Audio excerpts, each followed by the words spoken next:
Senator Cantwell. Thank you, Mr. Chairman. Thank you for having this hearing. I, too, would like to congratulate Dr. Robinson on your nomination, and thank you for all your hard work. And we're proud of you with your Northwest background. And I don't know if that's what you were referring to about your special interest in waste cleanup, but we certainly appreciate someone with a Northwest perspective bringing that urgency and attention to DOE. And I wanted to ask you about that, about reducing the footprint at Hanford, which is a big part of what is trying to be done at this point in time, and a commitment to look at this separating of civilian and military waste as one idea. So I'm looking to see whether you will commit to working with Secretary Moniz on looking at that as an issue of making sure the waste, once it's cleaned up at Hanford and the process of the VIT plant, be able to be moved out. Because as it stands right now, we don't have a plan when that vitrification will actually happen, a destination for that processed material. Yes, the issues at Hanford are very complex and very important. And as you mentioned, I grew up in Seattle, which is, and so. But you went to school in Portland. We think of Reed College as a regional institution. That just happens to be on the other side of the Columbia. Okay.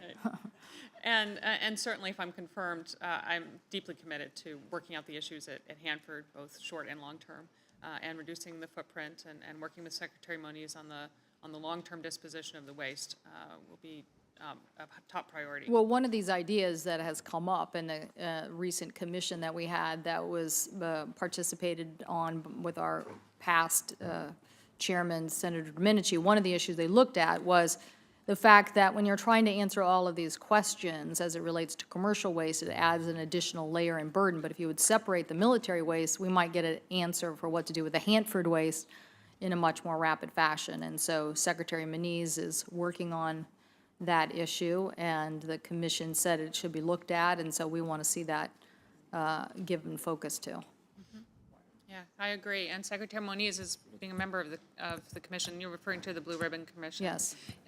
Is very well positioned to move this issue forward, and I look forward to supporting him on that. And just a cautionary note, I think since I have been involved in energy issues at Hanford, I think every secretary and every person that comes in looks at the amount of money that we're spending on cleanup, always suggests something that they think will be a shortcut. It ends up not being a shortcut, and we end up spending more money. So I would just hope you would look at the history of that and the challenges.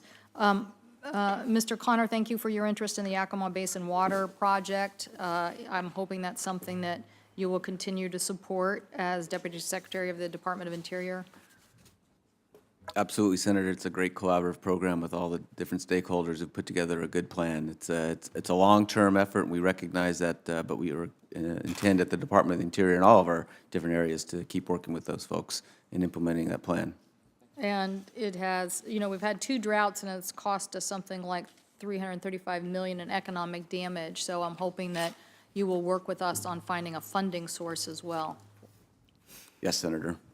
Great. Happy to do that. Great. And Mr. Binz, thank you for your willingness to serve. I'm very excited about your nomination. But I wanted to ask you if you will uphold the Power Act as it is written, including just and reasonable rates, and its anti-manipulation authority that was given to the commission.